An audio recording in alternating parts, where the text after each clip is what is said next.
bon, j'ai lu tous les livres de Céline et après, j'ai repris, bien sûr, quand j'avais tout lu. J'ai lu aussi beaucoup de livres sur Céline. Mais quand j'ai repris d'autres livres, j'ai eu un peu de mal, je dois dire. Je m'étais fait aussi à la musique.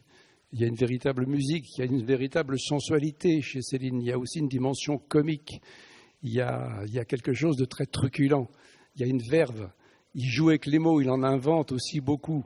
Et donc, voilà, je me suis pris au jeu et je me suis dit, finalement, en tant que comédien aussi, pourquoi ne pas me mettre dans la peau du personnage pour essayer de l'incarner et de le faire. Donc, j'ai raconté cette biographie, qui est une biographie qui n'est pas exhaustive. Je ne raconte pas toute la vie de Céline, mais les faits marquants qui me semblent être intéressants pour pouvoir faire un portrait plus humain et moins stéréotypé que celui qu'on rapporte le plus souvent. Donc je me suis mis un peu dans les pas, je me suis mis dans la plume, ce qui m'a beaucoup amusé, mais qui est un travail pas évident, mais étant un peu musicien aussi, j'ai capté un peu cette musique. Et puis le vocabulaire, moi j'aime écrire, et donc de me mettre aussi dans la truculence. C'est pour ça que cette séquence est dans la dénomination rencontre-lecture, parce que vous pourrez juger de la musicalité et du style lors de lecture. Alors, une première question, c'est pourquoi il prend la décision de revenir en France ?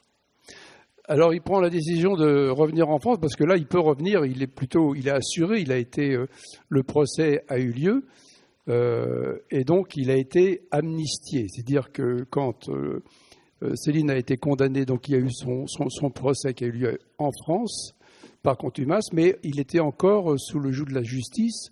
Et tant qu'il n'était pas entièrement amnistié, il se doutait que s'il revenait en France, il se ferait étaler au coin d'une rue et les règlements de compte l'attendaient, plus ou moins. Alors il a réussi à profiter d'une loi qui était, après, en 1947, le général de Gaulle, après l'épuration en France, qui a été quand même un moment très, très pénible et très douloureux et très moche, de délation de gens qui se sont de règlement de compte en règlement de compte. On a supprimé les tribunaux militaires. De Gaulle a voulu effectivement assainir, disons, la situation. Et il y avait une loi donc, qui est parue en 1947 qui disait que ceux qui avaient été condamnés, mais qui avaient fait 3 ans, qui avaient fait 3 ans de guerre et pouvaient éventuellement, donc en tant qu'anciens combattants de la guerre de 14, anciens combattants pouvaient être amnistiés. Et donc Louis-Ferdinand Céline a pu bénéficier de cette loi. Et quand son avocat, maître Tixier-Vinancourt, a plaidé auprès du tribunal militaire, il a fait passer Louis-Ferdinand Céline sous son vrai nom, le docteur Louis Détouche. Et le président du tribunal n'a pas fait attention. Le Détouche est passé comme une lettre à la poste. Évidemment, Céline, c'était quand même un personnage très très connu, mais Détouche, le président ne le connaissait pas. Et donc, Louis-Ferdinand Détouche a été amnistié par cette loi de juillet 1947. Et donc, il a pu revenir en France. Et en 1951, il revient en France. Et donc là, je commence le livre. Il va pas tout de suite à Meudon, hein. Non, parce que là, en France, il a tout perdu. Son appartement avait été réquisitionné, son appartement à Montmartre a été réquisitionné. Il n'a plus rien, il n'a plus de meubles qui ont été mis en dépôt quelque part. Il n'a plus rien. Il avait pris d'ailleurs tout son argent dans ses coffres, dans sa banque avant de quitter Paris. Argent qu'il a dépensé donc au Danemark. À l'époque, la vie aussi là-bas était très chère. Et donc, il revient, il va s'installer à Meudon, il va s'installer à Menton, chez sa belle famille, pendant 2 mois. Mais là, il va pas s'entendre du tout avec sa belle-mère. Céline s'entendait difficilement avec les personnes qui l'entouraient. Mais là, il va décider tout d'un coup d'essayer de regagner Paris. Il recherche quelque chose. Mais c'est après la rencontre avec Gallimard qu'il va lui proposer, parce que Gallimard avait, disons, entre guillemets, manqué Céline. Céline avait été éditée chez De Noël. Et Gallimard, bien sûr, rêvait bien sûr d'avoir quand même dans sa vitrine Louis-Ferdinand Céline, l'un des auteurs quand même les plus importants du XXe siècle. Donc il va lui proposer un contrat. Céline va imposer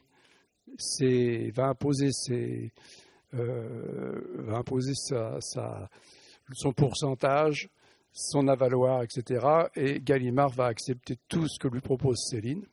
Et avec cet argent, il va quand même lui proposer, donc il va récupérer environ, en euros, ça ferait aujourd'hui 125 000 euros. Et puis 18%, aucun auteur n'a touché autant, 18% des droits d'auteur. Et donc, avec cet argent, il va chercher en banlieue parisienne un pavillon où il va pouvoir s'installer. Ils vont trouver ce pavillon de Meudon qu'ils vont acheter avec sa femme, avec Lucette Destouches. Et auparavant, ils seront passés chez un industriel qui avait qui voulait aider Céline. Donc ils vont à Neuilly quelques temps. Et c'est là d'ailleurs où je raconte la rencontre avec. Je vous lirai d'ailleurs un passage. La rencontre avec Gallimard. On va dire simplement, on aurait pu penser que quand il revient à Meudon, il vive comme un ermite qui se cache. Mais le sous-titre, c'est misanthrope, parce qu'il ne se coupe pas vraiment de la population, du village, etc. Et même, il reprend son travail de médecin. Oui, il ne le reprend pas tout de suite, il attend, mais quand même, on sait que tout d'un coup, la rumeur, elle est pas terrible sur lui. On dit, qu'est-ce qui vient? Il paraît que c'est l'ancien nazi qui vient habiter Meudon, tout ça, c'est le médecin. Alors, il reprend, il ouvre un cabinet, mais après quelques années seulement. Il sort pas beaucoup, Céline ne sort pas beaucoup. Non, il aime pas du tout. Non, il se méfie d'ailleurs. Il se méfie, il a des chiens quand même assez virulents. Et quand il va prendre son courrier, son Figaro à la grille de son jardin, il se méfie qu'il n'y ait pas quelqu'un qui tout d'un coup qui l'attende avec un Browning, avec un revolver pour le descendre. Donc il est quand même toujours sur ses gardes. D'ailleurs, le pavillon qu'il habite s'appelle et c'est là justement route des Gardes. Et donc cette période va durer 10 ans, hein? Oui.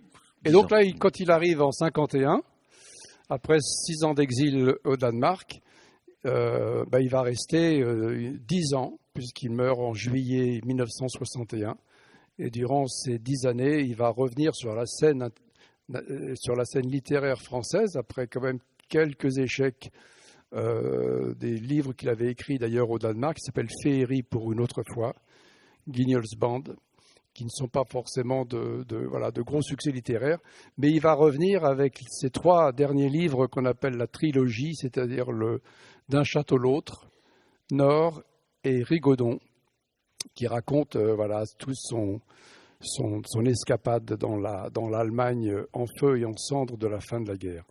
Et avec D'un château l'autre, il va revenir sur la scène littéraire française en force. Le bouquin va bien marcher. Et Céline va faire un peu de publicité, ce dont il avait horreur. Gallimard va le pousser à faire un peu de radio, de télévision. Voilà, je raconte un peu tout ça, mais Céline était quand même, n'était pas un homme de radio, de télévision, et fuyait un peu les journalistes. Et donc il est resté à Meudon, entouré de ses chiens, de ses chats, de son hérisson, de son oiseau, avec après la perte de son chat Bébert. Lucette décide de lui trouver un nouveau compagnon et elle va à la Samaritaine et elle lui rapporte un perroquet. Alors les choses ne se passent pas très bien d'abord. Un gris du Gabon. Hein. Un gris du Gabon. Céline lui dit, mais qu'est-ce que quelle idée de m'avoir offert un oiseau comme ça et donc elle lui rapporte à la Samaritaine tout de suite, j'en veux pas, etc. Et puis finalement, il va trouver que le perroquet qui commence un peu à parler, à répéter ce qu'il dit, il le trouve finalement assez sympathique, d'autant plus qu'il va manger les mollets de gens qui passent et qui l'importunent. Donc il en fait finalement un bon copain il va vivre sur son bureau. Le perroquet va vivre en liberté, va lui bouffer ses crayons, ses pinces à linge, ses papiers. Voilà, il va déféquer un peu partout. Donc chez Céline, c'était un peu particulier. Pour un médecin hygiéniste, c'était quand même assez cocasse. Et Et donc, voilà. Donc, il vit surtout entouré de ces animaux.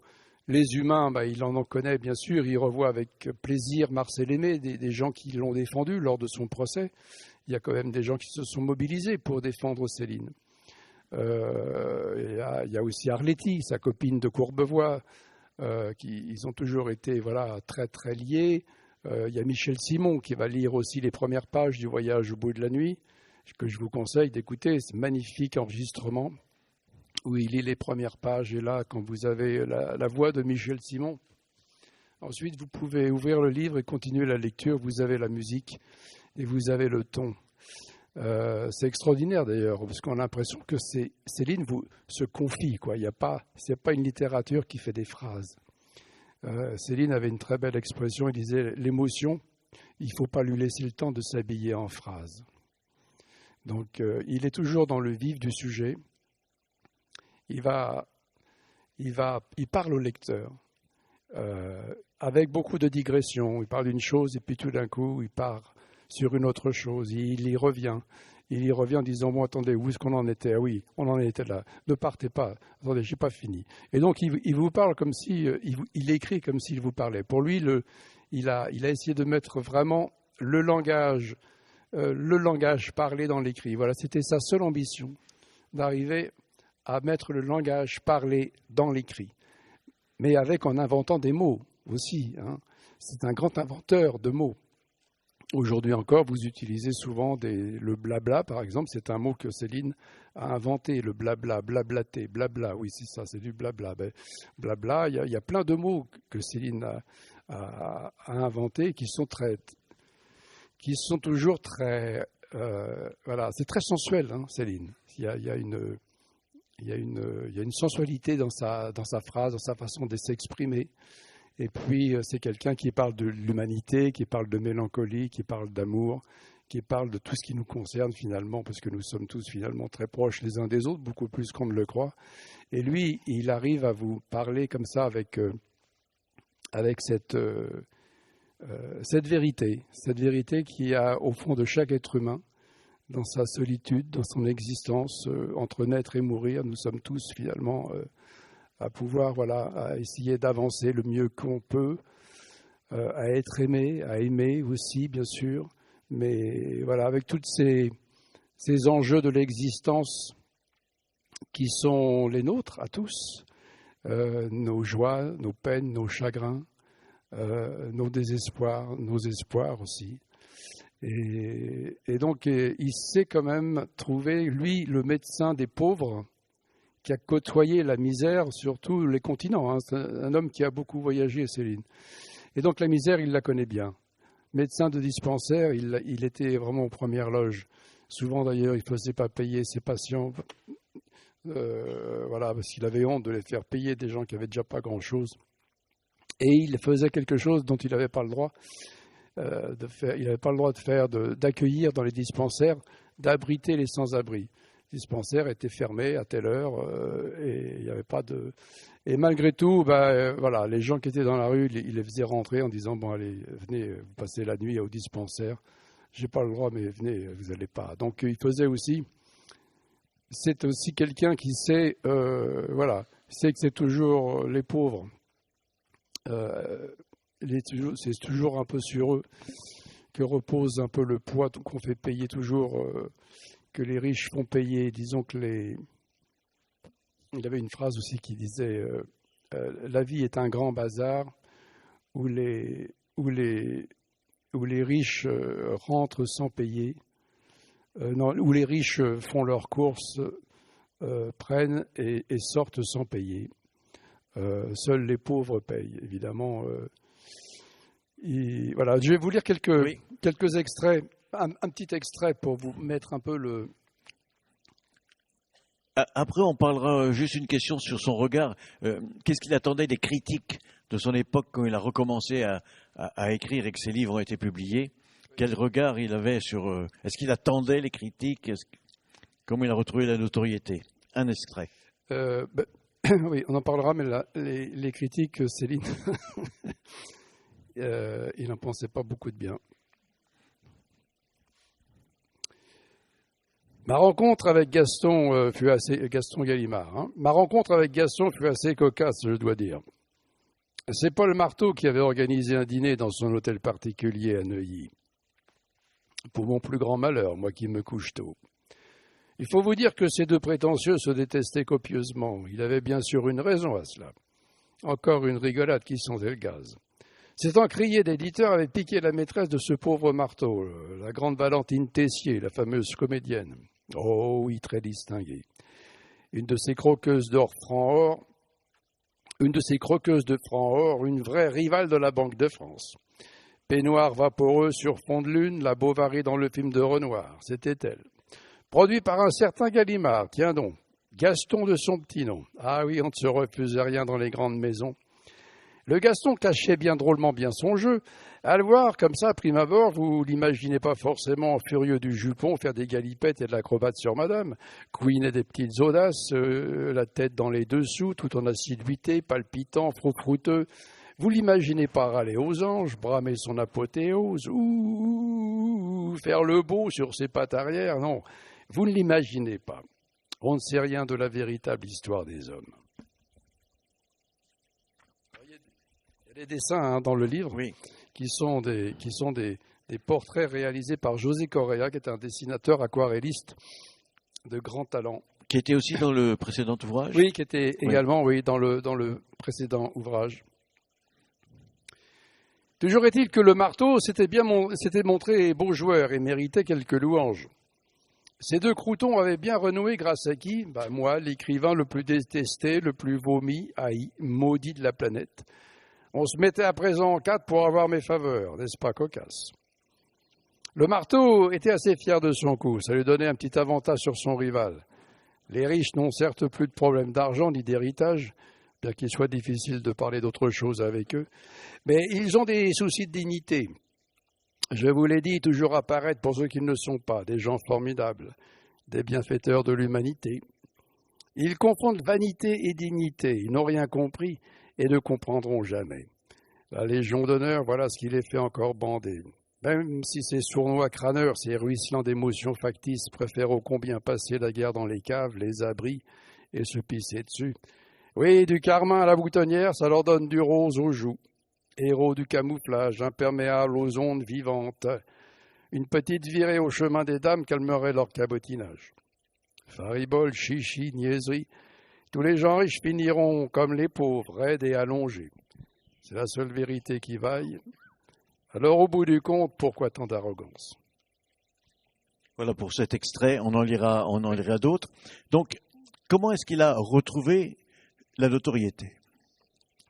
Alors, il retrouve la notoriété avec d'un château l'autre, et grâce à un papier de l'Express qui va faire un papier, un spécial un peu sur la sortie de ce livre, et une interview que va faire Madeleine Chabzal, qui va à Meudon faire une interview de lui, et qui sera donc dans les pages de l'Express, et qui va faire l'Express à l'époque, c'était aussi un journal vraiment très en vue, et qui va être qui va mettre l'étincelle sur le bouquin et mettre le coup de projecteur sur le livre. Et le livre aussi, il est très bon, il faut dire les choses. Et puis Céline va faire un peu de télévision, va venir à Meudon, la radio, un peu la télévision, même si Céline est assez réticent de voir entrer les journalistes, qui veulent faire qui veulent essayer de plus ou moins de lui remettre encore le couvert sur son antisémitisme et tout ça. Donc, d'un château l'autre, le livre est bien accueilli aussi par la critique, ça c'est une chose importante, et aussi par le public. Le livre donc va marcher plutôt très bien. Donc Céline est finalement assez content. Céline aussi, c'est un homme. Céline savait très bien la valeur qu'il avait. C'est pas quelqu'un qui cherchait ni les honneurs, qui cherchait la notoriété. Il cherchait plutôt à être planqué. Il aimait écrire, mais il n'aimait pas monter sur l'estrade. Il n'aimait pas se vanter, etc. Il trouvait tout ça, c'était toujours très lourd, très vulgaire. de se mettre en avant. Non, c'est quelqu'un qui a surtout, mais qui avait une conscience véritable de la valeur de ce qu'il écrivait, parce qu'il y passait aussi beaucoup de temps. Il faut dire que Céline, c'était un bosseur, c'est quelqu'un qui écrivait la journée, s'écrivait la nuit, sauf qu'il était sans arrêt interrompu par des maux de tête. Céline est un grand malade. C'est un grand malade aussi des maux de tête, des vertiges, il avait un état de santé absolument déplorable, et c'était aussi un insomniaque. Il n'arrivait pas à dormir. Donc dès qu'il pouvait dormir un quart d'heure, il attrapait vraiment ce quart d'heure comme ça, il le saisissait au bon. Mais il disait souvent, si j'avais pu dormir, jamais j'aurais écrit une seule ligne. Donc c'est quelqu'un qui a toujours lutté contre des maux de tête qui lui ont vraiment à s'allonger pendant 1 heure, 2 heures, dans le noir, dans sa chambre, sans bouger, le temps que ça passe. Donc Céline, c'est un malade de plein de choses aussi. Il a eu des problèmes gastriques, de rhumatisme. Enfin, c'est un homme dans un état, quand il arrive en France, qui est dans un état physique très détérioré. Et je ne sais plus, je voulais vous dire quelque chose sur... j'ai oublié ce que je voulais dire. C'était sur les critiques qu'il avait bien reçues sur le livre. Oui, les critiques, sur... alors, il avait... Oui, je vous parlais de la conscience de ce qu'il écrivait. Alors, même si parfois ça ne marchait pas, il disait de toute façon, c'est pas grave. Si aujourd'hui mon livre ne marche pas, ils le liront plus tard, ils comprendront plus tard. Un jour, quand il était durant son exil danois, il y avait l'amie, la cousine de son contact au Danemark, qui avait une fille qui était passionnée de chevaux et qui l'aidait à traduire parfois les journaux qu'il achetait, mais qui étaient écrits en danois, mais comme il n'y comprenait rien, elle lui traduisait les gros titres pour s'être au courant un petit peu de ce qui se passait dans le monde. Et donc, parfois, il s'échangeait des petits mots, des petits billets. Et un jour, il dit à cette jeune fille, « Garde bien mes billets, hein, parce qu'un jour, tu pourras t'acheter un cheval avec. » Donc, il avait vraiment une conscience de la valeur littéraire, mais pour lui, c'était pas. Lui se définissait surtout comme un chroniqueur. Littéraire, littérature, écrivain, il trouvait ça toujours beaucoup de vanité, évidemment, dans la littérature, chez les écrivains, tout ça. Moi, j'ai écrit ça. Non. Lui, c'était quelqu'un de très... S'il avait pu disparaître, il avait vraiment horreur des gens qui se mettent en avant et qui parlent d'eux-mêmes sans arrêt. Donc, c'était pas son truc. Donc, la critique, elle a été élogieuse. Alors, évidemment, ça lui a fait plaisir. Mais en même temps, il savait très bien que la critique, de toute façon, elle se sert souvent de vous pour se faire reluire, comme il le disait, et il n'y accordait vraiment pas beaucoup d'importance. Sinon que si le bouquin s'il pouvait redemander à Gallimard un peu plus d'avaloir et un peu plus d'argent, ça, en revanche, il trouvait ça très bien, parce que Céline a toujours eu peur de manquer, et il a toujours eu quand même besoin d'argent. Même si à Meudon, pourtant, moi j'y suis allé, c'était bien après, bien sûr, la disparition de Céline, mais ils n'ont jamais rien fait dans Meudon. Finalement, la maison était toujours meublée de briques et de broc. Et je crois que quand j'y suis allé, moi, je suis allé pendant une petite dizaine d'années, il y a déjà maintenant 15 ans, ça n'avait pas bougé, je crois. Il y avait encore des choses de Céline, mais Céline a été dépouillée aussi par tous les gens qui sont passés, parce que même des amis très proches prenaient un petit truc, des souvenirs, se sont servis. Et donc, il n'y avait plus grand-chose dans la maison. Et c'était des briques de broc. Aucun meuble de style, rien. Tout était dépareillé. C'était dans un état quand même assez lamentable. Donc c'était pas quelqu'un qui aimait vivre dans il mangeait très peu, il avait beaucoup de problèmes gastriques, donc il avait des problèmes. Il prenait un petit déjeuner, un peu de thé, mais c'est quelqu'un qui mangeait très peu. Et qui voyait bon. Il était très sollicité pourtant. Hein. Beaucoup de gens voulaient le rencontrer, le Louis-Ferdinand Céline. C'était quand même une adresse, mais il refusait beaucoup de monde. À part les amis fidèles. Marcel Aimé venait parce que comme Céline ne conduisait pas, Marcel Aimé venait le chercher tous les dimanches pour l'emmener chez lui à Montfort-l'Amaury. Passer la journée, jouer aux boules avec sa femme, et il le raccompagnait le soir. Voilà. Aux grandes dames d'ailleurs de Lucette, qui aimait bien pourtant aller de temps en temps à Paris, faire des courses, aller voir quelque chose, mais lui, de temps en temps, ils ont été voir des pièces de Marcel Aimé. Sinon, il restait à Meudon, et il a écrit ses 3 derniers livres jusqu'au bout, parce que le Rigaudon, il termine son livre le 30 juin, il met un terme à l'écriture de son dernier bouquin, et il envoie un petit mot, d'ailleurs avec une écriture très tremblée. Hein. Céline était invalide du bras droit, qui avait été blessé à la guerre de 14, et donc il avait des problèmes, il souffrait beaucoup de rhumatisme, et donc il avait un bras à moitié invalide. Et donc une écriture très très tremblée, très difficile à lire. Il écrit un petit mot à Gallimard, et le lendemain, il a une rupture d'anévrisme, et il meurt chez lui. Donc il a été vraiment... et il voulait écrire, ensuite il avait promis à Lucette des Touches d'écrire un livre sur la danse. Parce qu'elle avait ouvert une école de danse, Lucette. Oui, quand ils ont acheté Meudon, lui, avant d'ouvrir son cabinet médical, il a attendu quand même quelques temps, mais il voulait absolument que Lucette reprenne la danse, et donc elle a réussi à créer un studio de danse donc à l'étage. Il y avait 2 étages pour les petits et pour les grands, et ça a bien marché. Beaucoup de gens venaient de Paris de suivre les cours de Lucette des Touches, qui avait inventé la méthode qui ne porte pas son nom, hélas, aujourd'hui. Mais c'est la méthode au sol, c'est-à-dire qu'elle avait installé des miroirs au plafond, et c'était la méthode de la barre au sol, c'est-à-dire qu'on était allongé sur le sol et on faisait tous les mouvements au sol avant de les faire debout. Et cette méthode existe encore et reprise bien sûr aujourd'hui. Et c'est Lucette qui l'avait mise au goût du jour. Et donc le studio de danse marche très bien. Il y a eu pas mal de gens qui sont passés chez Lucette des Touches. Et il y avait ses cours aussi avec des jeunes élèves. Et Céline aimait beaucoup les enfants, et donc il les attendait. Donc il y a un dessin d'ailleurs. Il les attendait à l'entrée, assis dans un vieux fauteuil.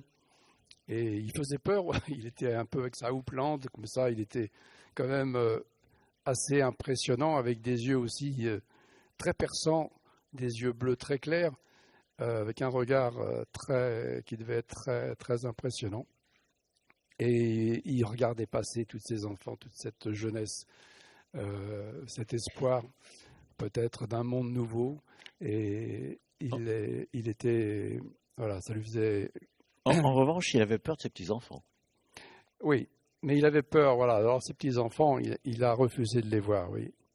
Il ne voulait pas s'attacher. Il disait, je préfère ne pas m'attacher. Après...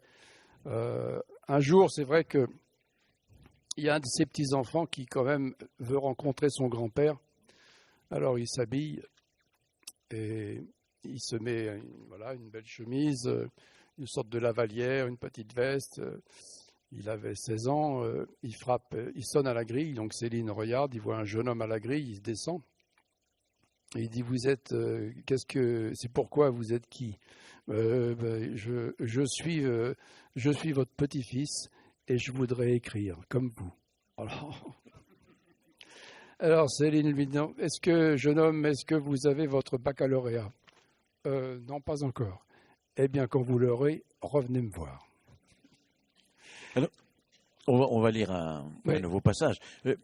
Sur ce que vous avez dit, aujourd'hui, avec la réputation qu'a Céline, si ce qui s'est passé à l'époque se passait aujourd'hui, il n'aurait pas trouvé d'éditeur et aucun critique n'aurait rendu hommage à son talent. Le côté sulfureux l'aurait emporté, il aurait été exclu de tous les cercles intellectuels. Est-ce que... Oui, je pense qu'aujourd'hui, mais aujourd'hui encore, vous savez, quand on parle de Céline, c'est compliqué de faire. Moi, je me rends compte vous en savez quelque chose, que j'ai écrit le dernier, puis j'ai fait une bande dessinée, et puis j'avais écrit aussi un autre livre qui s'appelle Céline même pas mort, aux éditions Balland. Là, je me suis rendu compte quand même que même sur les plateaux de télévision ou même à la radio, même pour ces 2 livres, j'ai fait, pour ainsi dire, aucune promotion à la radio et à la télévision. Aujourd'hui, à la télévision, à la radio, les gens ont peur. Dès qu'on parle de Céline, si jamais tout d'un coup, c'est ce que je voulais dire. Et à dire des choses. C'est ce que je veux dire. À l'époque, malgré tout, les critiques surmontaient leur répulsion vis-à-vis de l'homme et rendaient quand même hommage à l'écrivain. Aujourd'hui, ça c'est presque pire. Hein. Oui, parce qu'aujourd'hui, moi, j'essaye de montrer que voilà, il y a aussi un auteur quand même. C'est quelqu'un qui a aujourd'hui, on met le pamphlétaire au premier plan.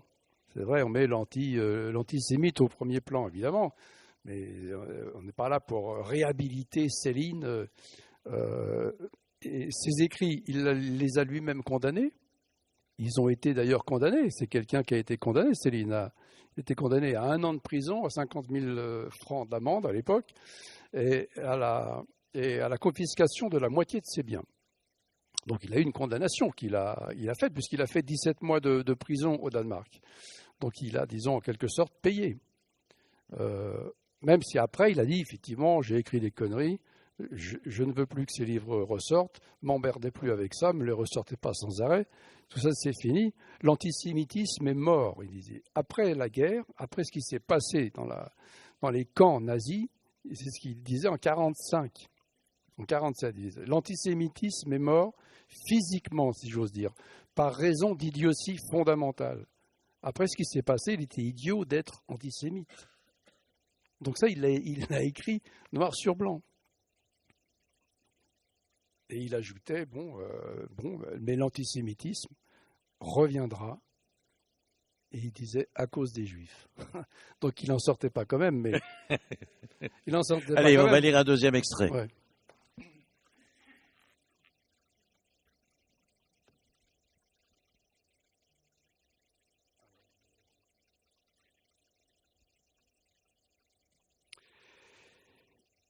J'ai attendu quelque temps avant de reprendre l'exercice de la médecine. Ça jasait fort dans le bas Meudon, que l'ancien nazi venait de s'installer. Tu parles d'une réclame. Les gens ne lisent pas mes livres, mais ils savent. On ne me voyait pas beaucoup, je sortais presque jamais. Quelques achats pour les chiens et encore, la viande, je la faisais livrer. Imaginez, 3 kleps, 3 chats à demeure, c'est pas rien. Je passais la grille pour porter les ordures, voilà, les poubelles jusqu'à la route. Ça, en revanche, ça vous fait du tort. Un médecin qui n'a pas de domestique, pas très sérieux. Maintenant, je descends la poubelle la nuit, c'est vous dire. Je serai guérisseur, chiropracte, ça irait, mais avec ma dégaine, mes vieilles grolles, mes chaussons, mes plures, ça vous classe vite un homme. Et qu'il se lave jamais, le saligo. Tu parles d'un hygiéniste. Discrédit total. Médecin, vous rigolez. Un ancien tolard, en plus. Je voyais bien ce que les gens pensaient, sans le dire. Je les entendais jérémiader. Puisqu'il avait été en prison, que ça serait béni qu'on l'y refourre. Voilà, c'est tout. C'est bien connu, les gens ne veulent pas d'histoire. Et pourtant, justement, les histoires, les fables et les légendes, la mythologie, sans elles, nous ne sommes que des infirmes. Oui, des histoires, des chansons, des poèmes, des récits. Nous crèverons d'être sans légende, sans mystère, sans grandeur. Se faire discret, ça tombait bien. Je n'avais aucune envie de publicité. Qu'on vienne me sonner à la grille et me mettre la tête au carré. Merci. Et c'est pas les cabotins désastreux qui manquent dans la vie. Ils sont nombreux, croyez-moi. C'est des foireux qui cherchent un fronton pour faire rebondir leur connerie. J'avais un peu d'expérience dans le domaine. Je ne sais pas pour vous, mais moi, je les attire. Le vrai champion olympique. Ah oui, ça, j'ai toute la panoplie. J'ai eu droit à toutes les méduses, toutes les griffes, toutes les grimaces. Je connais mon emmerdeur par cœur. Je n'osais plus sortir, mais en ne sortant pas, cela semblait encore plus louche. Allez comprendre. Bref, je ne voyais donc plus personne, levé très tôt, une bouilloire, un thé léger, une vie monastique, puis ma table de travail, avec Bébert qui ne me quittait pas, les heures fécondes du matin dans un silence de marée basse. mes animaux de compagnie, mes oiseaux, mes chats, ma chienne Bessie. On a les amis qu'on peut. Oui, au travail pour achever mon féerie, commencé en prison, là-haut, Copenhague, la Vestre, cellule 84, et j'en passe. Puis 609, quartier des condamnés à mort. Sur les cahiers d'écoliers, format 17, 22, 32 pages, réglés, agrafés, étiquetés, compostés. Le sceau de la pénitentiaire bien visible. 5 années de labeur déjà, j'en avais encore des pages à fignoler. On n'en voit jamais le bout. 100 fois. Sur le métier, comme ma pauvre mère, créatrice, réparatrice en dentelle. J'ai toujours gardé une collection de dentelles dans une valise. C'est elle qui m'a donné le goût du détail. La finesse, la minutie, l'abnégation. Le point d'Irlande, du Puy, d'Alençon, c'est un art discret, précieux et futile, mais que de beauté en lui. Il n'est point de petits détails qui peuvent me lasser. Je les veux tous. La moindre virgule me passionne. Alors, pour avoir, sur ce livre que j'ai beaucoup aimé, un petit sourire, on pourrait presque dire que Céline a inventé, avant le succès de la pièce, le dîner de con. Ah oui, c'est vrai, oui. C'est amusant, ça. Oui, parce qu'il avait, à Montmartre, il se retrouvait souvent à Montmartre pendant la guerre et avant la guerre. Il se retrouvait chez son copain Eugène Paul, ils habitaient en haut de l'avenue Junot. Eugène Paul, qu'on appelait Eugène Paul, était un peintre qui habitait juste en face de Céline, qui lui habitait rue Girardon, juste avant de monter à la place du Tertre.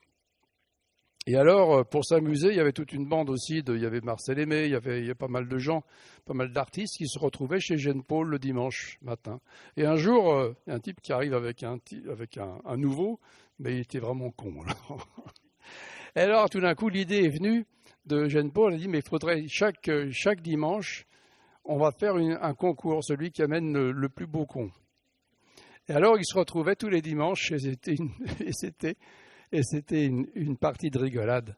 Et ils s'amusaient beaucoup. Alors, il y en avait sûrement, je ne sais pas. Alors, depuis, c'est vrai que le dîner de con de Francis Weber, tout d'un coup, je me suis dit, je ne sais pas comment cette histoire, peut-être qu'il a entendu parler de cette histoire et que ce scénario est né de cette anecdote qui se passait en haut à Montmartre, entre Céline et toute la bande de Montmartre. Mais on peut y retrouver absolument le même esprit, tout à fait. On peut dire peut-être un mot sur les relations particulières et puis sur les événements de leur vie avec Arletty. Oui, Arletty, c'était, comme je l'ai dit tout à l'heure, c'était pour lui, il l'appelait la frangine. C'était parce qu'elle est née à Courbevoie comme lui. Donc c'est la banlieue. La banlieue, ils venaient du même endroit, quoi. C'était du même endroit, un peu assez misérable.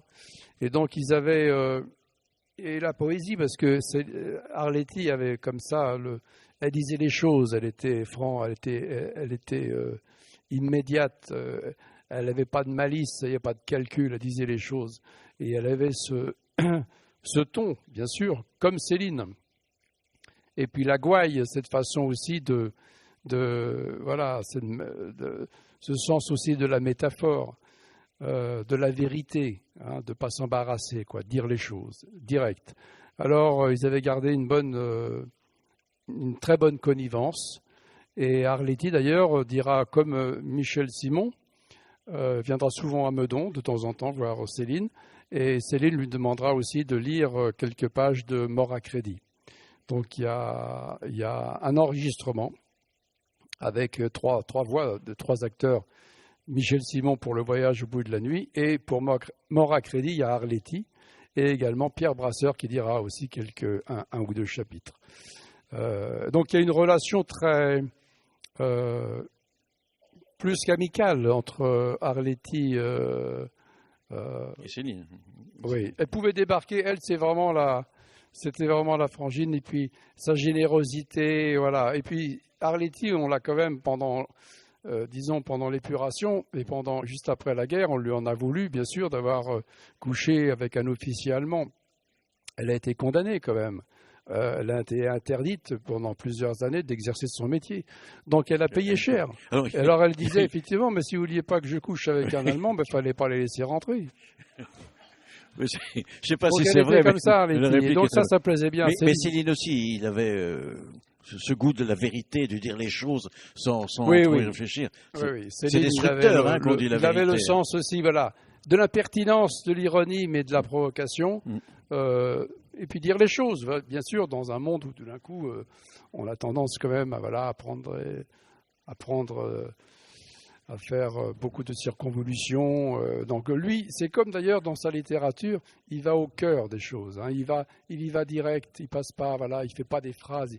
Il a horreur de la phrase bien filée, bien équilibrée, tout ça. Donc lui, parfois, il rajoute 3, 4, 5 adjectifs pour bien, boum. C'est tout le temps, c'est de temps en temps plein de... C'est violent, mais c'est toujours... c'est rapide. Parfois, il ralentit. Parfois, il y a parfois, il s'arrête. Parfois, il y a ces fameux 3 petits points, son point d'exclamation et ces 3 petits points. Mais il y a une rythmique. Il y a d'abord une syntaxe aussi. Il tord le cou souvent de la syntaxe pour réveiller le lecteur. Il fait exprès de faire des fautes de syntaxe. Donc, il est dans une dynamique. Et puis surtout, qu'il a une façon de décrire les choses. C'est pas du tout d'un point de vue littéraire. Enfin, il réinvente la description. Il y a un passage dans Le Voyage au bout de la nuit qui est extraordinaire. Il décrit un coucher de soleil, qui est un truc assez basique, un coucher de soleil en Afrique. Et alors, il y a une dizaine de lignes là qui sont absolument, mais c'est un tableau, c'est carrément comme un tableau de Van Gogh qui se fait devant vous. Alors, on pourrait dire... quand on décrit un coucher de soleil, on parle de couleurs, un coucher de soleil, des nuages qui sont pourpres, tout ça. Il y a beaucoup d'écrivains qui mettent une couleur, qui mettent des nuances même. Mais lui, il a 3 temps. Quand il parle de rouge, il y a 3 temps dans sa couleur qui vous montrent bien que l'image, elle n'est pas fixe et qu'elle est encore en train de bouger. Le soleil, vous le voyez descendre. Il dit le rouge, mais fatigué le rouge. Et pas pour longtemps. Donc vous savez, il y a 3, il y a le rouge, ou le pourpre, il y a la couleur, mais en même temps, il y a comment ? Elle est fatiguée. Donc déjà, c'est une autre couleur, et pas pour longtemps. Et donc il y a 3 temps. Donc c'est jamais... ce qui est fort chez lui, c'est que c'est jamais fixe. C'est pas une description fixe en disant, voilà, ça c'est une image fixe qui ne bouge pas, puis après il y en a une autre. Ça bouge sans arrêt. C'est quelque chose qui ne s'arrête pas. Donc, il est vraiment dans la vie. C'est un flux. C'est comme un courant. Voilà. Et donc, il y a une grande force d'évocation. Et c'est pour ça que c'est en même temps sensuel et qu'il est vrai. Parce qu'il n'est pas dans la description. Il cherche pas à faire des faits. Il est dans ce qui se passe. Et il essaie de transposer pour vous faire participer à cette émotion qui parfois n'a pas de... Quand on est devant un coucher de soleil, on ressent bien sûr une émotion particulière. Et parfois c'est difficile de mettre les mots sur les sentiments que l'on ressent. Lui, il y arrive quand même. Et voilà, c'est cette sincérité très forte, jamais rechercher les faits, jamais montrer qu'on est un bon écrivain, jamais montrer quoi que ce soit, jamais prouver quoi que ce soit. Faire les choses, les montrer telles quelles et essayer d'être le plus près de ce qui se passe, de la vérité, et de notre vérité aussi en tant qu'individu, en tant qu'homme. Est-ce qu'on peut retrouver son entretien télévisé ? Oui, si vous allez sur le net, et si vous allez bien sûr sur YouTube, vous allez retrouver des extraits. Ils ont été enregistrés, ils sont parus dans une collection, je crois, collection d'éditeurs Montparnasse, je crois, en DVD, où on a des extraits radio et des extraits de télévision. Et est-ce qu'on retrouve le personnage que vous décrivez dans cette... On sent qu'il est un peu... retenu. Ouais, il est un peu... Ça l'emmerde, mais en même temps, c'est marrant de l'entendre. Il y a ce qui raconte aussi l'interview, mais il est écrit devant Madeleine Chapsal, qui a été retranscrit dans l'Express. Ça, on peut le retrouver. Tout ce qu'il dit, c'est formidable, hein, parce qu'il dit des choses qui s'avèrent aujourd'hui d'une vérité. C'était un visionnaire, hein, Céline. Quand il parlait de la Chine, il disait de toute façon, la Chine, un jour, nous serons tous chinois, quoi. Nous serons la Chine sur plein de choses. Il avait une vision du monde, de l'évolution du monde. Il parlait déjà en 1940, dans les Baudras, il disait une monnaie unique en Europe. Paris-Berlin en 1 heure. Donc il avait aussi construire des autostrades pour que les gens aillent voir la mer et aillent respirer. Voilà. Il parlait de la pollution. Il parlait de la... il y a plein de choses qu'il a déjà évoquées dans les années 40. Il était misogyne, Céline, ou pas? Pardon? Il était misogyne, Céline, ou pas? Ah non, mais Céline a d'abord été un très bel homme. Hein. On le voit souvent vers la fin de sa vie, quand il était à Meudon, où il était bon, il avait décidé d'arrêter de plaire. De toute façon, c'est pas quelqu'un qui cherchait à plaire de toute sa vie, mais quand même, c'est quelqu'un qui a été d'abord un bel homme quand il était jeune et quand il était après jeune homme et tout ça. Il a eu beaucoup d'aventures féminines. Il a plu à beaucoup de femmes. En parle avec beaucoup de... Ouais, ses yeux et puis beaucoup de charme, une intelligence, mais physiquement c'était un bel homme, un homme d'1m80, qui se tenait droit et tout ça, qui était très avenant. Après, le Céline des années entre 50 et 60, c'est un homme ratatiné, perclus, comme je le disais, ruiné physiquement. Il a fait quand même 17 mois de tôle là-haut au Danemark, qui l'ont complètement... il a perdu ses dents, il a perdu ses cheveux, il a perdu des rhumatismes articulaires, des problèmes gastriques, des problèmes de peau, des problèmes de... Enfin bon, il est revenu dans un état... Il avait perdu 10 kilos. Il était... Et de toute façon, Céline ne cherchait plus à plaire, mais il a eu des aventures féminines... importante et je pense qu'il ne devait pas être facile à vivre avec Lucette Détouche a dû quand même, ça devait être un peu dur. Est-ce qu'on peut dire que son personnage littéraire préféré, ça pourrait être Don Quichotte? Oui, je pense qu'il aimait beaucoup Rabelais, il aimait beaucoup Don Quichotte, c'est des figures comme ça, très... Don Quichotte, celui qui s'est battu contre des moulins, c'était un peu son cas, lui. Donc je pense que ce sont des personnages... oui, le roman de Cervantes sont des choses qu'il a, je pense, appréciées, oui. Il appréciait aussi, et les auteurs, bien sûr, des grands auteurs, comme... il y a Victor Hugo, il y a beaucoup de poètes aussi, mais des peintres aussi. C'était un homme très, très... très cultivé, Céline. Hein. Et puis, il y avait Chateaubriand. Voilà. Chateaubriand, Saint-Malo, la cité corsaire, où il se rendait souvent en villégiature pendant la guerre et avant et après. C'est une ville qu'il affectionnait particulièrement. La Bretagne, qu'il aimait beaucoup. Et Chateaubriand, Boileau, d'ailleurs, il a tenu, d'ailleurs, dans sa prison, il a réussi quand même à se faire apporter certains livres qu'il voulait pour pouvoir résister quand même à la douleur et en même temps physiquement à ce qu'on lui imposait. Il a réussi grâce à la littérature, à Chateaubriand, en relisant Chateaubriand, tous les auteurs, Vauvenargues, beaucoup de... Chamfort, tous ces auteurs qui l'ont beaucoup aidé. Et donc, il avait, bien sûr, il y a des gens qui l'admiraient, et puis d'autres, beaucoup moins, c'est sûr. Un dernier extrait ou pas? Si j'en trouve un...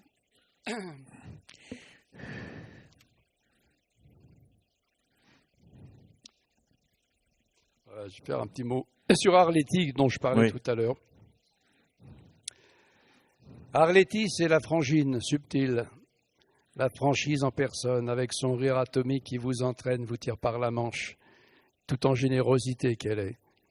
Jamais rien demandé, mais tout donné. Voilà la grande élégance, n'est-ce pas? La vraie femme du monde, surtout la grande différence avec tous ceux qui réclament alors qu'ils n'ont rien fait, rien donné. La reine Arlette, toujours prête à la rigolade, à l'esprit, à l'amitié, à l'amour. Il n'y a que la joie qui l'intéresse. Les abonnés récalcitrants, c'est pas son truc.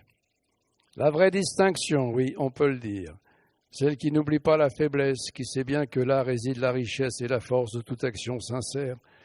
La seule qui vaille, la seule qui compte en définitive. La vraie danseuse étoile de la vie, quoi. Pas étonnant qu'elle prenne toute la lumière. Elle aurait fait une Jeanne d'Arc épatante. Elle aura toujours une place dans mon lit, à ma table et dans mon cœur. Merci. Alors, on ne va pas faire du tout de politique, mais il y a une chose qui m'a frappé, c'est qu'il avait, vous dites que c'était un visionnaire, il l'a dit dans des façons très, très crues, mais il a bien perçu la fin de la suprématie de l'homme blanc. Oui,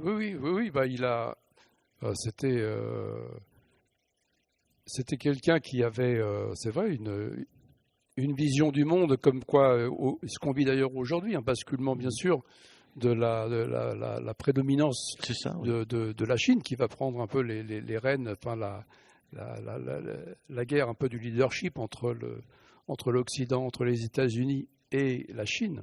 La Chine qui va devenir forcément, qui est devenue déjà. Oui. Quasiment la première puissance mondiale. La première puissance, oui. Enfin bon, les États-Unis restent encore la première puissance du monde, mais les Chinois sont très. D'ailleurs, vous achetez tous chinois. On est tous, c'est vrai. La Chine a acheté la moitié de l'Afrique, elle a acheté la Grèce, elle achète tout. Et donc, on sera, parce que tout d'un coup, bien sûr, je pense que il faut se ressaisir, que l'Europe arrive à se ressaisir, ce qui est dommage, puisque l'Europe a son mot à dire dans les enjeux comme ça de ces deux blocs qui vont s'affronter. J'espère, en tout cas d'un point de vue économique, la guerre est sévère. Alors, avant de vous céder 5 minutes la parole au public, j'ai une dernière question. Est-ce que l'écrivain Céline a porté tort à l'acteur Balavoine ? Je pense que ça fait une quinzaine d'années, moi je ne sais plus combien je me suis... Alors j'avais écrit un scénario, tout ça est parti d'une œuvre, d'un désir de faire un film, après celui que j'avais réalisé il y a maintenant un moment, sur Zone Libre de Jean-Claude Grimbert. Je me suis penché sur Céline pour faire éventuellement adapter ce qu'on appelle donc la trilogie et faire un grand film. Je voulais faire un beau film et un grand film en réunissant ces 3 livres. Et j'avais proposé à Jacques Dutronc d'interpréter le rôle de Céline, qu'il était d'accord. Et donc je me suis lancé dans ce scénario, qui était un gros scénario, un film de 2h30 au moins, donc c'était un gros machin quand même. Et donc je suis parti pour essayer de monter financièrement le film, et puis je voyais bien que Céline, ça fâchait encore beaucoup, et que donc j'ai pas perdu du temps, parce que j'ai rencontré beaucoup de productions qui ont dit c'est formidable, c'est un très beau sujet, mais non, Céline, quand même, pas tout de suite. Donc finalement, ça s'est pas fait. Donc finalement, j'ai fait une bande dessinée, parce que La cavale du docteur Destouches, c'était un peu ce que je voulais faire au cinéma. Donc on l'a fait avec mes... Après, j'ai voulu la faire en dessin animé. Et donc j'ai demandé aux frères Brizzi, qui ont dessiné la bande dessinée, et qui étaient des spécialistes de l'animation aux États-Unis, qui ont travaillé avec les studios DreamWorks, avec Disney, tout ça, qui sont très talentueux. Ils étaient d'accord pour faire donc le film, et puis ça a plu aussi, mais encore Céline, c'était compliqué. Donc finalement, ce projet de cinéma est devenu une bande dessinée qui est sortie en 2013, je crois, 2015. Et puis depuis, je me suis quand même, je me suis intéressé toujours à ce personnage. J'ai écrit d'autres livres. J'ai voulu faire une biographie animée, un peu avec des illustrations, pour sortir aussi des Sentiers battus. Et puis, j'ai senti bien sûr que c'était bizarre quand même que je m'intéresse à Céline. Les gens disent, mais c'est quand même bizarre qu'ils s'intéressent aussi près à Céline. Donc c'est comme si, c'est vrai qu'en France, on est quand même beaucoup dans des compartiments, on vous classe quand même assez vite. Et ça dérange, parce que je me suis aperçu que les gens ont très peu lu finalement Céline, et que les journalistes qu'on rencontre parfois sur la radio ou la télévision sont très embêtés parce qu'ils ne l'ont pas lu, Céline. Alors, ils ne savent pas trop quoi poser comme question. Et puis ça fâche, et puis maintenant, si jamais les gens ont peur, alors finalement, il vaut mieux ne pas en parler, on ne sait jamais. Voilà. Et donc j'ai senti que, bien sûr, Bon, en tout cas, dans ma carrière, moi, je fais des choix au théâtre, dans l'écriture. Je prépare un autre spectacle sur la chanson française aujourd'hui. Je vais adapter un texte de Joseph Roth, donc je continue ma carrière au théâtre. Au cinéma, je l'ai mis un peu entre parenthèses parce que je pense que ça m'a un peu, disons, entre guillemets, peut-être porté un peu tort. À vrai dire, je ne sais pas. Moi, j'avance avec les choses qui me passionnent, que j'ai envie de défendre, et je suis très heureux au théâtre et dans l'écrit. Mesdames, Messieurs, il nous reste 5 minutes avant de céder la place pour installer le futur spectacle. Une question? Je vous en prie, madame.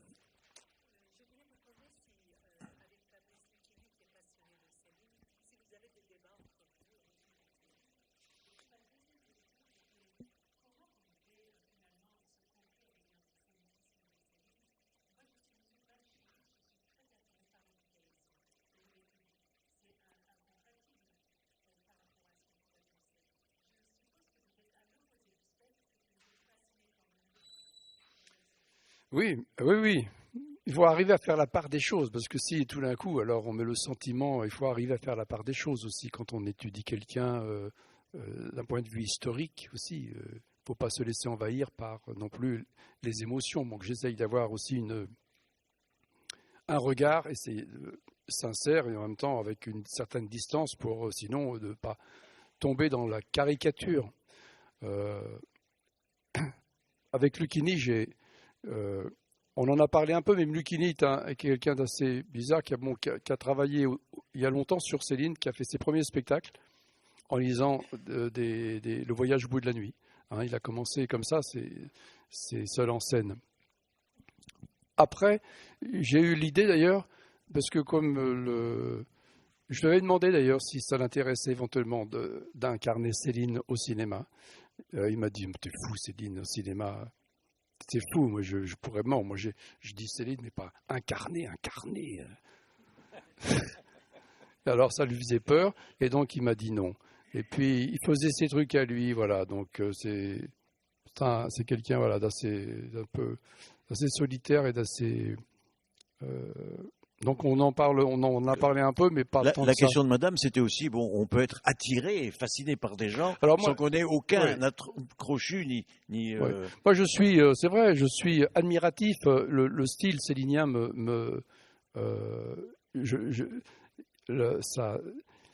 cette truculence, ce style, cette musique, cette rythmique, je suis très admiratif des trouvailles aussi littéraires, et puis de la personnalité également de Céline. Alors on me dit oui, mais l'antisémite, je le mets. Pour moi, c'est pas, ça fait pas. Il fait partie bien sûr de l'ensemble. Mais si je m'attache uniquement à ça, moi je m'en fous de l'antisémite. Ces bouquins, et d'ailleurs c'est curieux parce que dans ces livres, ces pamphlets antisémites, fameux pamphlets que personne n'a lus, moi je les ai lus. Il y a des choses admirables d'un point de vue littéraire. Mais aller dire ça sur une émission de radio, sur un plateau de télévision, en disant que dans Bagatelle pour un massacre, il y a des choses d'un point de vue littéraire qui sont des trouvailles absolument inouïes. Ah oui, mais attendez, c'est quand même, il tape sur les Juifs sans arrêt à chaque page. Non, d'abord, c'est pas à chaque page, il y a beaucoup de pages, mais c'est un pot pourri, le Bagatelle pour un massacre. Il y a des pages sur une description de Leningrad qui sont absolument un pur bijou d'un point de vue littéraire. Il y a des pages sur la critique, sur l'école. Qu'est-ce que doit être l'école ? Il n'y a pas que une diatribe sur les antisémites. Il y a plein de choses dans ce bouquin. Et même à l'intérieur de sa diatribe antisémite, il y a des trouvailles d'un point de vue des adjectifs, d'un point de vue littéraire. Mais ça, je ne peux pas dire ça sur un plateau. Enfin, si je pourrais le dire, mais je vais me faire incendier sur un plateau si je dis que Céline est un auteur, si je parle des pamphlets, sous cet angle-là. Donc moi, j'ai fait un chemin sur lui, mais il faut bien sûr, il faut lire les choses et faire abstraction un petit peu de l'histoire en même temps. Bon, il faut comprendre parce que Céline est un homme très contradictoire. Les Juifs, il les adorait et il trouvait que de toute façon, ils étaient beaucoup plus forts que tous ceux, effectivement, ils avaient une façon de se défendre qui était remarquable. Ils avaient une intelligence, ils se cultivaient. Il les admirait beaucoup. Il disait, mais vive les Juifs si on pouvait être comme eux. Mais nous, on n'apprend rien, on est nuls. Et c'est vrai que dans la tradition juive, on se cultive. La connaissance, l'apprentissage à travers les livres, c'est une chose qui compte, c'est important.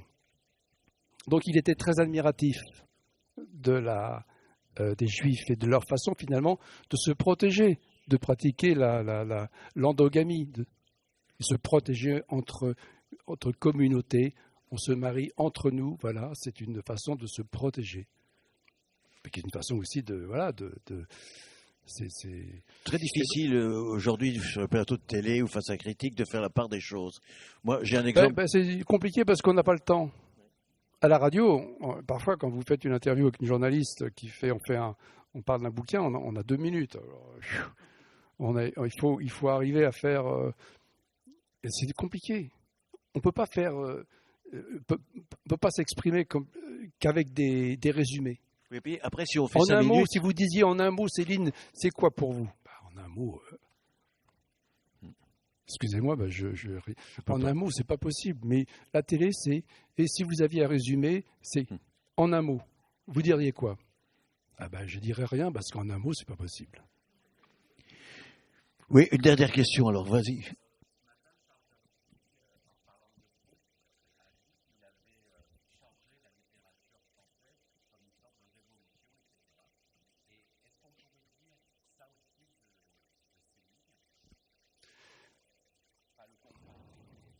Oui, je pense que Proust, il a parfait un style. Il a bien sûr, il a créé un style, mais je pense que celui qui a révolutionné la langue française, c'est Céline. Elle est passée, si vous voulez. Pour lui, Céline, d'ailleurs, il a dit depuis Rabelais, il ne s'est rien passé. Moi, j'ai repris depuis Rabelais, c'est moi qui changeais, qui redonnait du souffle dans la littérature. Il ne se passait plus rien. Donc on a attendu 400 ans quand même. Proust, c'est formidable, mais il n'a pas révolutionné la langue française. Il l'a sans doute améliorée, il lui a apporté beaucoup d'une autre sensibilité au niveau de ses sujets, de ses personnages, c'est incontestable.